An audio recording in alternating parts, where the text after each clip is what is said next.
రంగారెడ్డి జిల్లా మహేశ్వరం నియోజకవర్గంలోని future city వేదికగా రాష్ట్ర ప్రభుత్వం 2 రోజుల పాటు నిర్వహించిన Telangana rising global summit super success అయింది. $3 ట్రిలియన్ ఆర్థిక వ్యవస్థగా తీర్చిదిద్దాలన్న సీఎం రేవంత్ రెడ్డి సంకల్పానికి ఈ సమ్మిట్ బీజం వేసింది. రికార్డు స్థాయిలో పెట్టుబడులు పెట్టేందుకు పెద్ద పెద్ద కంపెనీలు పరిశ్రమలు ముందుకు వచ్చి ప్రభుత్వంతో ఒప్పందం చేసుకోవడంతో రైజింగ్ 2047 లక్ష్య సాధన దిశగా అడుగులు పడినట్లయింది. ప్రపంచ దేశాలతో పోటీ పడేందుకు తెలంగాణ సిద్ధమైందన్న సంకేతాలను సైతం సమ్మిట్ నిజం చేసింది. సమ్మిట్ ముగింపు సందర్భంగా తెలంగాణ విజన్ డాక్యుమెంట్ 2047 ఆవిష్కరించారు. ఎంపిక చేసిన పాఠశాల విద్యార్థులు సమ్మిట్లోని అద్భుతాలను తిలకించేందుకు అవకాశం కల్పించారు. బుధవారం 2 గంటల నుంచి రాత్రి 7 గంటల వరకు సందర్శించేలా అధికార యంత్రాంగం ఏర్పాట్లు చేస్తోంది.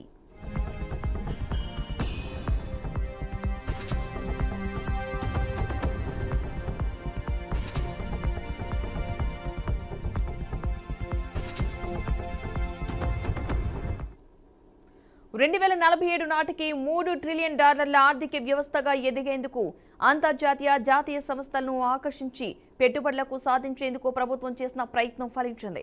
వివిధ దేశాలకు చెందిన సంస్థల ప్రతినిధులు, వ్యాపార ప్రముఖులు, ప్రజా ప్రతినిధులు సమ్మిట్కు పెద్ద ఎత్తున తరలివచ్చి రాష్ట్ర ప్రభుత్వంతో చేతులు కలిపారు. 2 రోజుల సమ్మిట్లో రికార్డు స్థాయిలో 5.75 లక్షల కోట్ల పెట్టుబడులకు ఒప్పందాలు చేసుకున్నారు. పెట్టుబడుల కోసం కంపెనీలను ఆహ్వానించేందుకు ప్రతి సంవత్సరం రాష్ట్ర ప్రభుత్వ ప్రతినిధులు స్విట్జర్లాండ్లోని దావోస్కు వెళ్లడం పరిపాటిగా వస్తోంది. ఇందుకు భిన్నంగా సీఎం రేవంత్ రెడ్డి వివిధ దేశాలను కంపెనీలైతే హైదరాబాద్కు తీసుకొచ్చారు.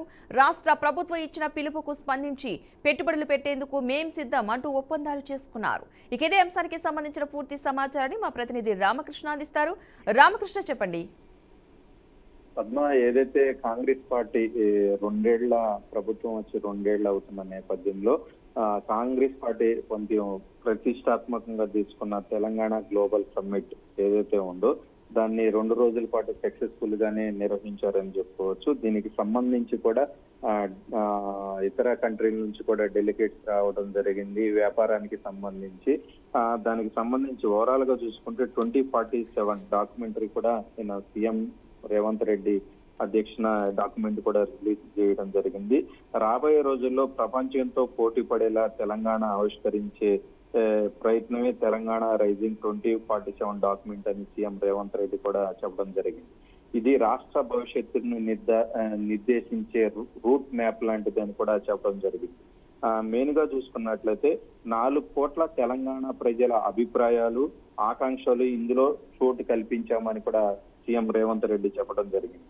ఈ డాక్యుమెంటరీలో అన్ని శాఖల మంత్రులు, అన్ని విభాగాల అధికారులు, మేధావులు, అన్ని రంగాల నిపుణులు, పారిశ్రామికవేత్తలు, సామాజిక స్వచ్ఛంద సంస్థల ప్రతినిధుల సలహాలు ఇవన్నీ కూడా తీసుకుని ఈ డాక్యుమెంట్ కూడా క్రియేట్ చేశామని కూడా రూపొందించడం కూడా జరిగిందని కూడా చెప్పడం జరిగింది.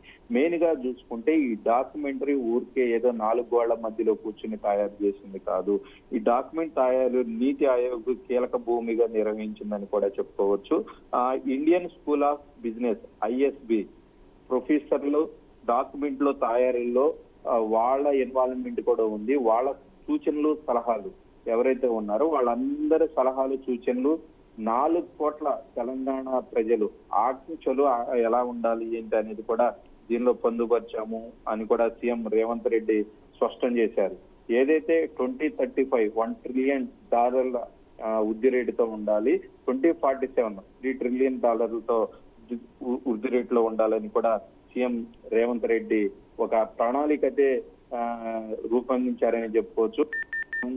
మునుపెన్నడూ రాజకీయ నాయకులు రానటువంటి ఆలోచన అంతా కూడా ఆ మేధావులతో చర్చించిన తర్వాత 2047 డాక్యుమెంట్ అనేది రూపొందించడం జరిగింది. ఈ డాక్యుమెంట్ ద్వారా ఏదైతే ఈ డాక్యుమెంటేషన్ ఉందో ఈ డాక్యుమెంటేషన్ ద్వారా ఫీచర్ ఎలా ఉండబోతుందనే ఉద్దేశంతో 85 పేజీలతో ఈ ఒక డాక్యుమెంట్ ని కూడా నిన్న నైట్ రిలీజ్ చేయడం జరిగింది. మొత్తం కూడా చూసుకుంటే దీనికి సంబంధించి దాదాపుగా 5,75,000 కోట్లు నిన్న 2 రోజులకు కలిపి పెట్టుబడులు వచ్చాయి. ఈ పెట్టుబడులు MOUలు కుదుర్చుకున్నారు. MOUలు గవర్నమెంట్ తో కావచ్చు, ఆ ప్రతినిధులు బిజినెస్ వాళ్ళు ఏ శాఖల నుంచి కావచ్చు, డిఫరెంట్ అగ్రికల్చర్ శాఖ, హెల్త్, ఎనర్జీ కావచ్చు, ఇలా ఎడ్యుకేషన్, IT రంగంలో మెయిన్ గా చూసుకుంటే రియల్ ఎస్టేట్ కూడా. ఇవన్నీ కూడా మొత్తం కూడా చూసుకుంటే 5.75 lakh crores ఇన్వెస్ట్మెంట్ కి సంబంధించి ఎంఓయూలు కుదుర్చుకున్నారు. ఇవన్నీ కూడా ఇంప్లిమెంటేషన్ అయితే దాదాపుగా తెలంగాణలో ఉన్నటువంటి యువతకి 1,50,000 వరకు ఉద్యోగ అవకాశాలు కూడా కల్పిస్తారని కూడా సీఎం రేవంత్ రెడ్డి స్పష్టం చేయడం జరిగింది. మెయిన్ గా ఏదైతే కాంగ్రెస్ పార్టీ అనుకుందో అది చాలా సక్సెస్ఫుల్ గా నిర్వహించారు. చిన్న చిన్న ఏదైతే కాంగ్రెస్ అధిష్టానం నుంచి ఎవరు రాకపోవడంతో కొంత అసంతృప్తి ఉన్నా కానీ ఓవరాల్ గా చూసుకుంటే మాత్రం సక్సెస్ చేశారని కూడా చెప్పుకోవచ్చు. ఈ డాక్యుమెంటరీకి సంబంధించి కూడా నిన్న మాజీ ఆర్బీఐ గవర్నర్ దువ్వూరి సుబ్బారావు కూడా హాజరవడం జరిగింది. ఆయన కూడా చాలా కీలక వ్యాఖ్యలు కూడా చేశారు. గత 10 ఏళ్ల నుంచి రాష్ట్రం ఏ విధంగా డెవలప్ అవుతుందో దాని కంటిన్యూషన్ గా సీఎం రేవంత్ రెడ్డి ఈ డాక్యుమెంటరీ తయారు చేయడం చాలా గొప్ప విషయంగా దువ్వూరి సుబ్బారావు లాంటి వాళ్ళు కూడా చెప్పడం జరిగింది. ఈ డాక్యుమెంటరీ రిలీజ్ చేసే టైంలో చిరంజీవి కూడా అక్కడే ఉన్నారు. చిరంజీవి సినీ రంగాన్ని కూడా ఇన్వాల్వ్ చేశారని చెప్పుకోవచ్చు. అందరూ కూడా దగ్గుపాటి సురేష్ బాబుతో పాటు అల్లు అరవింద్ లాంటి వాళ్ళు కూడా మొత్తం అందరూ కూడా ఈ 2 రోజులకు సంబంధించి అందరూ కూడా సినీ రంగ పెద్దలు కూడా దీనికి సంబంధించి కూడా హాజరయ్యారు. వాళ్ళ ఇన్వాల్వ్మెంట్ కూడా ఏ విధంగా ఉండాలి 2047 డాక్యుమెంట్ కి సంబంధించి అని అన్ని రంగాలను కలుపుకుని పోయే విధంగా ఈ డాక్యుమెంటరీ ఉంటుంది. ఈ డాక్యుమెంటేషన్ ఏదైతే ఉందో ఆ డాక్యుమెంటేషన్ వల్ల తెలంగాణ యువతికి కావచ్చు, ప్రజలకు కావచ్చు, అందరికి కూడా యూజ్ అయ్యే విధంగా ప్లానింగ్ అంతా కూడా చేశామని కూడా చెప్పారు. అభివృద్ధే ధ్యేయంగా ఈ 2047 డాక్యుమెంటేషన్ ఉంటుందని కూడా సీఎం రేవంత్ రెడ్డి స్పష్టం చేయడం జరిగింది. ఈ సక్సెస్ అవడంతో కాంగ్రెస్ పార్టీలో కొంత ఉత్సాహం అయితే ఉంది. ఇదేదైతే 2 రోజులు సబ్మిట్ జరిగిందో ఆ సబ్మిట్ సంబంధించి కూడా గవర్నమెంట్ స్టూడెంట్స్ విద్యార్థులు ప్రభుత్వం సంబంధించి విద్యార్థులు మొత్తం కూడా 12 స్కూల్స్ ని సెలెక్ట్ చేసినట్టు కూడా తెలుస్తుంది. వాళ్ళు దాదాపు 4,800 మందికి ఈ స్కూల్ పిల్లలను కూడా ఫ్రీగా బస్సులు కూడా ఏర్పాటు చేశారు. కామన్ పీపుల్ కూడా వెళ్ళి ఈ ఏదైతే ఈ సబ్మిట్ జరిగిందో 2 రోజులు వాళ్ళు వెళ్ళి కూడా మొత్తం కూడా ఒకసారి అదంతా కూడా చూడటానికి ప్రభుత్వం అన్ని ఏర్పాట్లు కూడా చేశారు. దీనికి సంబంధించి ఇప్పటికే దాదాపుగా 52 ఆర్టీసీ బస్సులను ఫ్రీగా తీసుకెళ్లేందుకు డిపోల వారీగా కూడా ఏర్పాటు చేశారు. సిటీలో ఉన్నటువంటి డిపోల వారి ఇది ఈ నెల 10 నుంచి 13 తేదీ వరకు ఉచిత ఆహ్వానం ఉంటుంది. ఇది మొత్తం కూడా ఎలాంటి పేమెంట్ కూడా ఉండదు, ఫ్రీగా బస్సులో వెళ్ళొచ్చు. అక్కడ కూడా ఎలాంటి ఛార్జీలు ఉండవచ్చు. ఇవన్నీ ఏమేమి జరిగినాయి, స్టాల్స్ ఏ విధంగా ఉన్నాయి, ఈ రోజు కూడా కొన్ని స్టాల్స్ అయితే అక్కడే ఉండే పరిస్థితి ఉంది.